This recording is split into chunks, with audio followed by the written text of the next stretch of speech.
Margaret Atwood said that men are afraid that women will laugh at them, but women are afraid that men will kill them. Do you think she has a point? Do women laugh at men too much?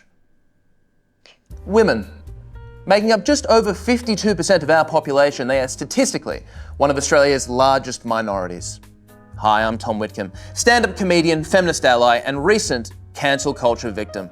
After some of my deeply ironic jokes about gender were misunderstood by several feminists, surprise, surprise, I was the target of heavy criticism from a number of all-female podcasts. Suffice to say, I was shocked. I had no idea that women were doing podcasts. After several conversations with my management, a public relations team, and some of my dear, dear friends' wives, I decided it was my responsibility to educate myself on what it's like to be a woman in this day and age, for the benefit of my life, my relationships, and most importantly, my career. Recently, it's been a good time for Australian women.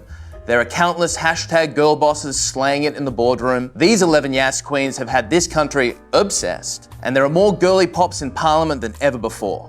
Get it, divas. And it's not just in Australia. Internationally, in America, we've seen the emergence of not just one, but two female almost presidents. So if things are going so well for women, why don't they smile more? It's such a shame, they're so pretty when they smile. Well, to find out today, I'm joined by 3 Australians who identify as women as of the time of this recording, to tell me what it's like to be a woman in this day and age, and give me an opportunity to say, I'm Tom Witcombe, and I'm sorry, women. What's it like to be a woman right now? It's hard to say because I've never been anything other than a woman. It's great to be able to, I guess, be more open with emotions than men are often allowed to do. What is it like to be a woman right now?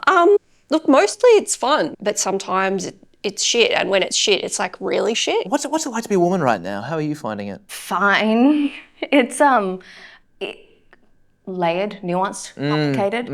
Really Must fun. be. At times. Yeah? Yeah. Yeah, you look like having fun. Mm-hmm. Do you think that women get treated differently because of the way that they look? Yeah. Yeah, absolutely. Yeah, absolutely. But I'll notice, for example, like I'll get treated differently if I'm dressed very casually or if I'm like done up. Yeah, well, I'm glad you feel so casual today. No, I mean, I like dressed up for this. Because I knew it was going to be recorded. Okay. Do you think men get treated differently for the way they look? Yes. How do you think people might treat, like, I don't know, like me? I'm sure probably pretty well. You know, you're a good-looking guy, like stereotypically. Thank you. You also bring a certain vibe that I'm sure would impact how people treat you, like the suit that might put some more layers on like maybe. No, it's a 2-piece. It's just, I was kidding. I imagine you would have loved to have seen a Hillary Clinton presidency. Yeah. Do you think the world has suffered as a result of, rather than getting that, what we've ended up with is 8 full years of Barack Obama? I like to think that even though Hillary Clinton didn't win the presidency, she did inspire a lot of women out there to have a crack at their husbands' jobs. I would personally love to see Melania Trump versus Michelle Obama in 2028. Either way, you're breaking ground, right? Because either you get the first white female president or the second black male president. I don't think Melania Trump can stand for the role of President of the United States. She wasn't born in the US. But neither was Barack Obama. Do you think Australia will ever have a female president? We've already had a female Prime Minister. The redhead? Yep. Yes, the Ban the Burqa lady. You like her? I think you might be getting confused between Julia Gillard and Pauline Hanson. Who's the hot one? I guess it kind of depends what you're into. Family values in a tight border.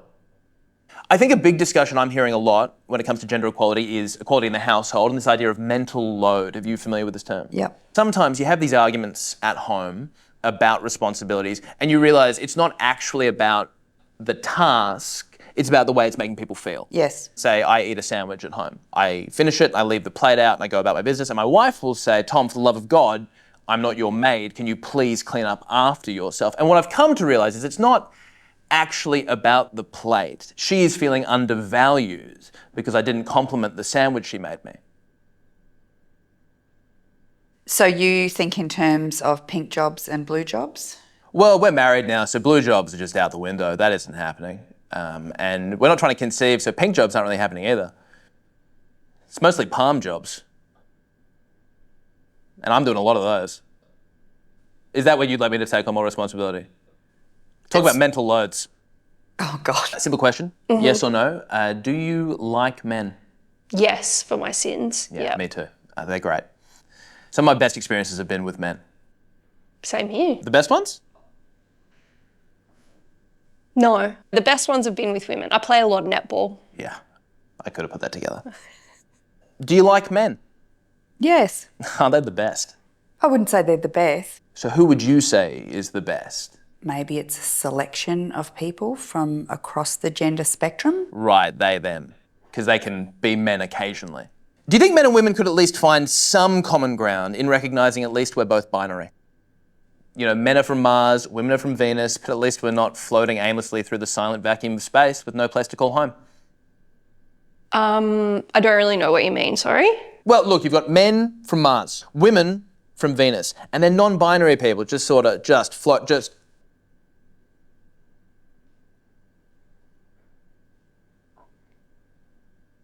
I mean, I've never met any non-binary people No, who neither are have I. But I'm just saying, in space, no one can hear your pronouns.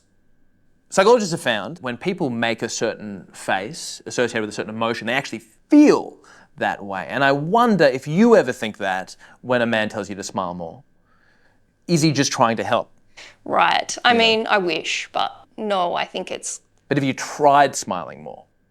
I love smiling, personally. Yeah? Great. I smile all the time. How do we get more women to feel that way? I mean, we could show them some of your stand-up comedy clips. Oh, that's very nice. Do you want to watch any of my stand-up comedy clips? I'm trying to find a specific one. Sorry, it's a good one. People love this one. Mostly men, though, would be your fans, wouldn't they? Yeah. Ticket buying men. Here we go. We did an International Women's Day breakfast, and it was great. I got to say, those ladies whipped up quite a spread. Yeah, I see what you did. Yeah, wait. Yeah. There's another tag. It was delicious. And Love this. me and all the boys in the leadership team were talking about it, and That's good gear. Thank you. Yeah. Here at Tom Witcombe Says Sorry, we've been apologising to a lot of women.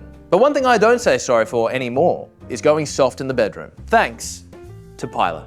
Pilot's sexual treatments help me get it up and keep it up for multiple rounds. So the only thing I'll be apologising for is taking up too much of her time, which is deeply undervalued in our society. So if you want to add generous lover to your list of male privileges, try Pilot. Go to pilot.com.au, use the code SORRY to get a free consult. Pilot. It's for the boys. What is the role of men in feminism? Because I think there's sort of these two ways of thinking about it. Some people say that men need to use their platform to bring more attention to what women have to go through. Other people would say men have done enough talking, and it's time to listen now. Which side of the fence would you fall on?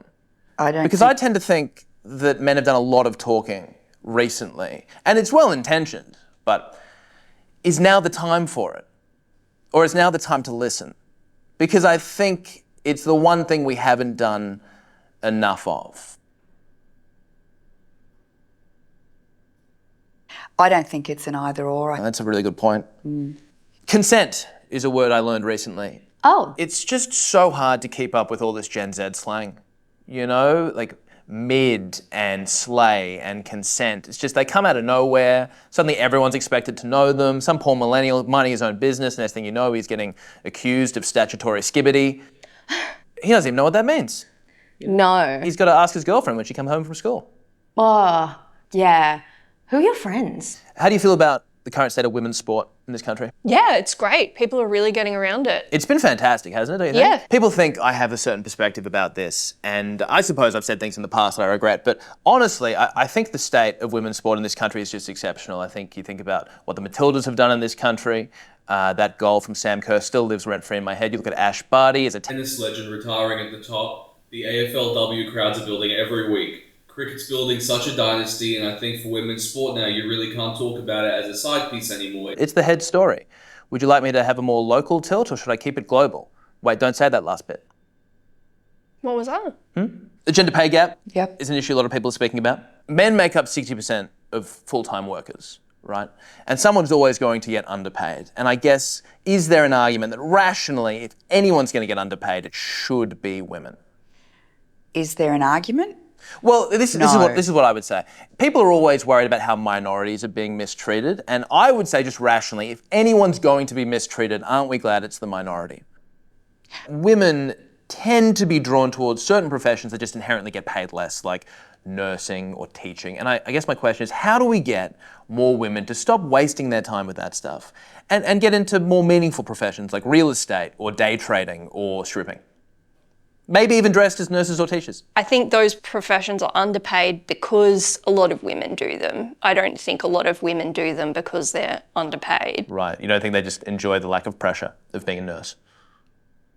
Have you ever met a nurse? I usually insist on talking to the doctor. The dating landscape now is so hard to navigate, I think, both men and women trying to work out what's appropriate, what's not appropriate. And so what I'm going to ask you, I'm just going to list off some places. Would you feel comfortable being hit on by a man in these spaces? Okay. At work? No. At university? Maybe, yeah. At Fitness First? No. At Anytime Fitness? No. At Snap Fitness? No. At Fitness Playground? No. At Fernwood Women's Fitness? Probably not at the gym in general.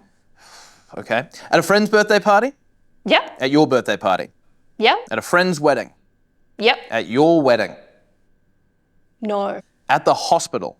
Maybe. At the hospital, but your mum's getting better? At the hospital, but your mum's getting worse? Oh, no. Funeral? At a dog park? Yep. At a car park? No. At the dog park, car park? Bus station? No. Train station? No. Police station? No. Police station, but I go, what do they get you in for? Being too beautiful? No. Omelette station? Yeah. One.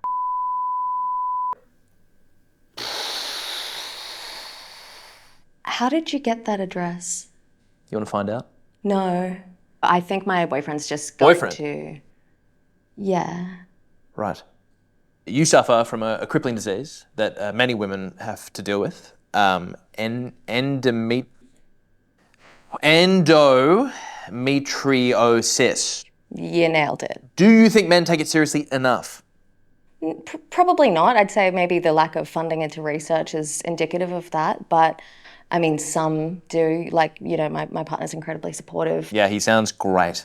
Do you think we'd know more about endo if more women were doctors? You know, it's hard enough to become an MD even when you're not taking 5 days off every month. I don't think they do often take 5 days off a month. Most people with endometriosis have a period that lasts a lot longer than 5 days anyways. Yeah, right. And what do you do with all that time? Do you think that men should be taking the time to understand women's reproductive systems? Yeah. I guess especially when we have such important decisions to be making about them, we should be informed. I mean, these are your bodies that we're talking about. And by we, I mean us. And by us, you mean men? Usually, yes. I just wanted to thank you for your time, and we just got a little gift for you on behalf of the crew. So those are for you. I think, you know, it's unbelievable women have to pay for these, so this month's on us. We have a few more guests. If you wouldn't mind just kind of taking a handful, and we'll rewrap that. All right. My wife's going to be here in 10. I've gone through menopause, so I can leave all of them here. That explains a lot of what's happened today. I'm actually more of a menstrual cup girly, but thank you. I'm sure I'll keep these in case of emergencies. Right. Ooh. Well, thank you so much for being here today. It's been enlightening. It's been great. Are we done? We're done. And we got you a little gift for being here. So that's for you. You want me to open this now? Yeah, if you want. Yeah, sure. Okay. You can open that. We really have to get out of here quite, if you could. Yeah, no, sorry. The vibe seems a little... Sorry, I'll open the present. We've really got to get going. Thank you so much for this. This month's on me. Do not worry about it. Yes, I hope they're your side. I just got the biggest ones I could find. Thank you. Thank you so much. I actually don't use tampons, but thank you. Well, maybe now's the time to start. No, it's okay. I've got other methods. Do you know what a menstrual cup is? We just do not have enough time. You don't have I would time. love to Okay, know. okay. We always like to give our guests the final word on this show. So I would just like to ask, if there's any women or young girls watching this today, you want to give them a piece of advice for how to navigate this world that you've picked up on, what would you say? My advice to young women out there is just keep believing. Journey. If you could give a piece of advice to any young women or girls who are watching this, what would you say to them? Wow, okay, that's big. I would probably say just to be true to yourself and to think about how you want to spend your time and your life rather than rather than thinking about what society expects of you or, you know, your family and friends, and yeah, maybe get used to not always being heard. But you can speak up and you can be... Bullshit. We really are. We're out of time now. Thank you so much for your time. It's been fantastic. I know your boyfriend's picking you up. And if there's anything that you would love to say to any women or young girls who are watching this right now, if you could give them one piece of advice about what it's like to be a woman in this day and age, just straight on the barrel. Yeah, let them know. Yeah, sure. I gotta go. In your own time. Yeah. Keep going, I guess. He's just fun. You okay? What was that about? Hell. Weird, right? I got weird there. What was I meant to do? I just You did your best. I try to give her a platform, and then she does this. This is What is she? It's really peculiar. We got 2 in the bag. That's enough. We'll make something out of it. Thank God. Thank God. All right, fine. Whatever.